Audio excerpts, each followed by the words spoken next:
We believe that the most number of people in the world tasted their first glass of wine here at Sula. दोस्तों, भारत से एक ऐसा wine brand उभर कर आया है जिसने फ्रांस और इटली के 500 साल पुराने वाइन ब्रांड्स को भी पीछे छोड़ दिया है। ये है भारत के सुला की कहानी। India's largest wine producer and seller. It's the first pure play winemaker. The Sula Vineyard also become the most sustainable winery in Asia. It's also the pioneer of wine tourism in India. It's really become India's best programmed music festival by far. The crowds, it's madness.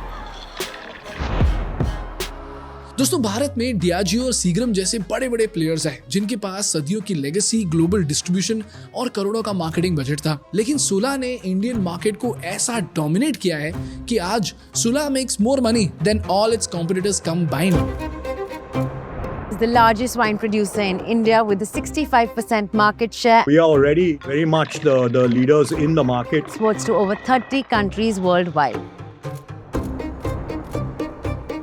जहां सुला vineyards ने FY25 में 600 करोड़ का revenue कमाया, बाकी competitors इतने दूर हैं कि फ्रतेली वाइन्स ने 276 करोड़ का रेवेन्यू कमाया और ग्रोवर जैम्पा ने सिर्फ 64.4 करोड़ का रेवेन्यू कमाया। तो सवाल यह है कि इंडियन वाइन मार्केट में टिकना इतना मुश्किल क्यों है? सुला ऐसी कौन सी बिजनेस स्ट्रेटजी का इस्तेमाल करती है जिसकी वजह से आज वो एक मार्केट लीडर है? बड़े से बड़ा फॉरेन प्लेयर सुला को बीट क्यों नहीं कर पाया? और इस कहानी से हम क्या सीख सकते हैं, जानेंगे इस एपिसोड में।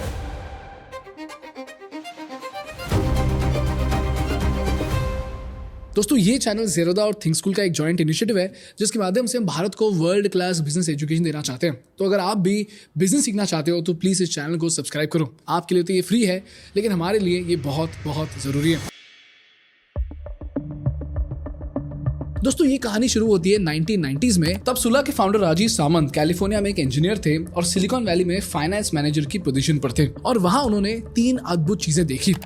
उन्होंने देखा कि वाइन ग्रेप्स उगाने के लिए परफेक्ट मेडिटेरियन क्लाइमेट मिलना बहुत बहुत जरूरी है और पूरी दुनिया में सिर्फ 4 ऐसे हॉटस्पॉट्स थे जो वाइन के लिए परफेक्ट माने जाते थे। Napa valley in California, Languedoc in France, Tuscany in Italy and the Cape south coast in South Africa. इन चारों रीजन्स में 3 क्रिटिकल वेदर कंडीशंस हैं जिनके बिना वाइन बनाना इम्पॉसिबल था। पहला कंडीशन ये था कि आपके फार्म में दिन और रात में एक्सट्रीम टेम्परेचर डिफरेंस होना जरूरी है। तो आपके फार्म में दिन में कड़ी धूप भी चाहिए और रात में ठंड भी। सेकेंडली, समर सीजन में आपके फार्म पर एक्सट्रीम धूप और ऑलमोस्ट 0 ह्यूमिडिटी होनी चाहिए। एंड लास्टली, विंटर में आपके फार्म में हल्की सी बारिश और ठंड दोनों भी होनी चाहिए। एंड गेस व्हाट, सामंत जी के होम टाउन नासिक में भी एग्जैक्टली सेम वेदर था। दिन में धूप, रात में ठंड, समर में हॉट एंड ड्राई वेदर और विंटर में low temperatures with a bit of rain. And that was a rare combination. Secondly, Rajiv ji ने देखा कि इंडिया में लोग शराब पीने के लिए बाहर जाते थे, लेकिन कैलिफोर्निया में राजीव ने देखा कि नापा वैली की वाइनरीज का असली पैसा वाइन में नहीं, वाइन टूरिज्म से आता था। तो आसपास के लोग वीकेंड्स पर शहर से दूर आते, वाइनयार्ड्स में घूमते, वाइन टेस्टिंग करते और वहां के होटल्स में रुकते। एंड जस्ट लाइक नापा वैली, उन्होंने सोचा कि मुंबई और पुणे के लोग भी वीकेंड्स पर लोनावाला या खंडाला जाते हैं, तो अगर वो नासिक में एक वर्ल्ड क्लास वाइनयार्ड रिजॉर्ट बना दे तो लोग सिर्फ वाइन खरीदेंगे नहीं बल्कि सुला के एक्सपीरियंस को भी महसूस करेंगे। एंड लास्टली, राजीव सामंत को दिखा कि ग्रेप प्रोडक्शन में एक बहुत बड़ा वैल्यू गैप है। दोस्तों, मार्केट में 2 तरह के ग्रेप्स होते हैं, टेबल ग्रेप्स और वाइन ग्रेप्स। टेबल ग्रेप्स वो ग्रेप्स है जो हम रोज खाते हैं। ये साइज में बड़े होते हैं और इनका छिलका जो है वो बहुत ही पतला होता है और इसमें पल्प भी ज्यादा होता है। लेकिन वाइन ग्रेप्स साइज में काफी छोटे होते हैं, इनका स्किन बहुत ही थिक होता है और इसमें जो बीज है यानी सीड है वो भी ज्यादा होते हैं। अब टेबल ग्रेप्स की सबसे बड़ी कमजोरी ये है कि उसकी शेल्फ लाइफ सिर्फ 2 से 3 दिन की होती है। तो जैसे ही टेबल ग्रेप्स हार्वेस्ट होते हैं उनका काउंटडाउन शुरू हो जाता है। मिडिलमैन इसी मजबूरी का फायदा उठाते हैं क्योंकि वो जानते हैं कि अगर किसान ने आज माल नहीं बेचा तो कल उसका पूरा माल सड़ जाएगा। इसीलिए वो किसान को कौड़ी के भाव पर माल बेचने पर मजबूर कर देते हैं। लेकिन वाइन ग्रेप्स की खास बात यह है कि इन्हें तुरंत वाइन प्रोसेसिंग में डाला जा सकता है और कमाल की बात यह है कि वक्त के गुजरते गुजरते वाइन की वैल्यू बढ़ने लगती है। प्रोसेसिंग के बाद वाइन की शेल्फ लाइफ 10 से 20 साल की हो जाती है। इनफैक्ट वक्त के साथ इनका स्वाद और टेक्सचर जो है वो और भी बेहतर हो जाता है। यहीं पर दोस्तों राजीव को एक गोल्ड माइन अपॉर्चुनिटी दिखी। राजीव ने कई फार्मर्स को कन्विंस किया कि वो टेबल ग्रेप्स की जगह वाइन ग्रेप्स उगाए, तो फार्मर्स को मिडिलमैन के प्रेशर में आकर 15 रुपए का माल 8 रुपए में बेचना नहीं पड़ा। एट द सेम टाइम सुला ने उनके साथ एक ऐसी डील करी जहां पर अगर वो वाइन ग्रेप्स उगाते हैं तो सुला उनको ये गारंटी दे सकती है कि अगले 10 से 15 साल तक सुला उनसे एक फिक्स्ड प्राइस पर माल खरीदे। इससे सुला को स्टेडी सप्लाई मिला और फार्मर्स को स्टेबिलिटी। इसी तरह दोस्तों 1993 के हॉलिडेज में जब राजीव जी घर आए तो उन्होंने अपने पापा के 20 एकड़ जमीन से सुला की शुरुआत करी। अब आपको लगेगा कि भाई इसमें कौन सी बड़ी बात है, अगर 20 एकड़ की जमीन हो, जेब में पैसा हो और एक अच्छा सा आइडिया हो तो वाइन बिजनेस तो कोई भी खोल सकता है। Well as it turns out the wine business was one of the most difficult businesses to be in, especially in India. You know why? क्योंकि सुला का सबसे बड़ा कॉम्पिटिटर कोई फॉरेन ब्रांड या इंडियन ब्रांड था ही नहीं। सुला का सबसे बड़ा कॉम्पिटिटर था भारत सरकार। In the case of something like a tasting room, it's probably a little bit shorter than that. So much depends on government permissions, and that is something we always struggle with. And we're really missing something by having so much excise duty and making it so difficult to open a winery. It was almost impossible to get a license. You know why? क्योंकि उस जमाने में wine बेचना मुश्किल ही नहीं, नामुमकिन था। That was because of 3 reasons.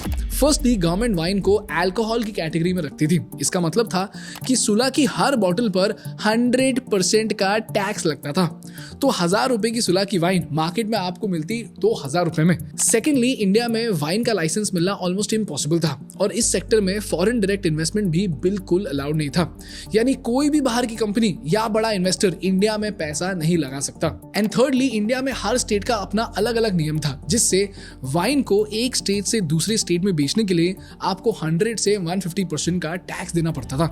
तो कंपनी चलाना तो दूर, वाइन की कंपनी शुरू करना भी इंडिया में ऑलमोस्ट इम्पॉसिबल था। Now do you understand the problem? It was a government regulation. अब गवर्नमेंट रेगुलेशन को देखते ही आधे से ज्यादा लोग गिव अप मार देते हैं, क्योंकि अब सरकार से कौन लड़ेगा? इनको रोड बनाने में 10 साल लग जाते हैं, पॉलिसी तो बहुत ही दूर की बात है। लेकिन पता है धीरूभाई अंबानी क्या कहते थे? वो कहते थे कि सरकारी सिस्टम एक दीवार की तरह है। ज्यादातर लोग उस दीवार को देखकर रुक जाते हैं, लेकिन अगर आपने उस दीवार में एक दरवाजा बना लिया तो आप अकेले ही उस दरवाजे से बाहर निकल सकते हो और बाकी सब बाहर लाइन में खड़े रह जाएंगे। And you know what? Rajeev Sawant ने भी सुला के लिए बिल्कुल यही किया। 1990s में महाराष्ट्र की पॉलिसी एक ऐसी दीवार थी जिसको कोई पार नहीं करना चाहता था, and Rajeev did the exact same thing.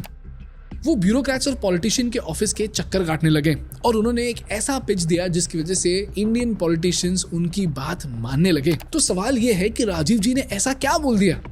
Rajiv ji ने ब्यूरोक्रेट्स को यह समझाया कि दुनिया के सबसे अमीर रूरल एरियाज नापा वैली या टुस्कैनी इसलिए अमीर हैं क्योंकि वो सिर्फ फार्मिंग नहीं कर रहे, वो इंडस्ट्रियल प्रोसेसिंग कर रहे हैं। उन्होंने कहा कि सर, मैं नासिक के किसान को मंडी के मिडिलमैन से आज़ाद करके उन्हें ग्लोबल सप्लाई चेन का पार्टनर बना रहा हूँ। अगर किसान सिर्फ अंगूर बेचेगा ना तो वो गरीब ही रहेगा, लेकिन अगर वही किसान वाइन ग्रेड अंगूर बनाकर फैक्ट्री को देगा तो उसकी इनकम ट्रिपल हो जाएगी। राजीव जी ने पॉलिटिशियन से कहा कि सर, आपको ये लगता है कि आप वाइन पर 100% का टैक्स लगा के गवर्नमेंट का रेवेन्यू बढ़ा रहे हो, लेकिन इसका प्रॉब्लम यह है कि 100% टैक्स देकर कोई भी बिजनेस करना ही नहीं चाहेगा। तो गवर्नमेंट को एक्चुअल में लॉस हो रहा है क्योंकि कोई भी वाइन बिजनेस नहीं खोलना चाहता।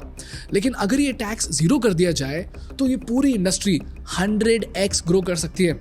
हजारों वाइनरीज यहाँ पर खुलेंगी, लाखों लोगों को नौकरी मिलेगी और नासिक एक वर्ल्ड क्लास टूरिज्म हब बन जाएगा। तो आप ये बॉटल पर 100,000 रुपए कमाने का छोड़ो, मैं आपको नासिक की पूरी इकोनॉमी ट्रांसफॉर्म करके दिखाऊंगा। Now do you realize this was a pretty amazing pitch?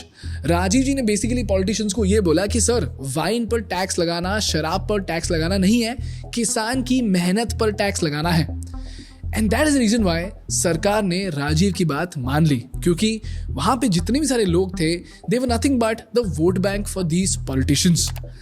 तो दोस्तों, महाराष्ट्र की सरकार ने 2001 में महाराष्ट्र ग्रेप प्रोसेसिंग पॉलिसी लाई। इस पॉलिसी की 3 सबसे बड़ी रेवोल्यूशनरी बातें थी। नंबर 1, सरकार ने अगले 10 साल तक महाराष्ट्र में बनने वाली वाइन पर एक्साइज ड्यूटी बिल्कुल खत्म कर दिया, लाइसेंस प्रोसेस को सिंप्लीफाई किया और मोस्ट इंपॉर्टेंटली सरकार ने खुद नासिक और सांगली में वाइन कंपनीज को जमीन दी और 24/7 बिजली पानी का इंतजाम किया। और इस फैसिलिटी का सुला ने ऐसा फायदा उठाया कि सब हैरान हो गए। दोस्तों अगले 10 सालों में सुला ने वो कर दिखाया जो इंडिया की हिस्ट्री में किसी अल्कोहल ब्रांड ने नहीं किया था। 0% एक्साइज ड्यूटी की वजह से सुला की जो बॉटल मान लो 1000 रुपए की होनी चाहिए थी, वो मार्केट में सिर्फ 500 से 600 रुपए में बिकने लगी। और इसी मूव ने वाइन को एलीट लाइफस्टाइल से उठाकर सीधा मिडिल क्लास तक पहुंचा दिया। इसके साथ साथ सुला ने किसानों को 10-10 साल का कॉन्ट्रैक्ट दिया, जिसकी वजह से फार्मर्स को स्टेबिलिटी मिली और सुला को रॉ मटेरियल्स का एक्सेस। इसके साथ साथ सुला ने ऐसी स्केल अचीव करी जिसकी वजह से बड़े बड़े एमएनसीज सुला के रॉ मटेरियल सप्लाई की स्केल को मैच नहीं कर पाए। इसी तरह दोस्तों सुला ने कॉन्ट्रैक्ट फार्मिंग के जरिए पूरे सप्लाई चेन को कंट्रोल करना शुरू कर दिया। बट यू नो व्हाट, यहाँ पर सुला को एक और प्रॉब्लम का सामना करना पड़ा।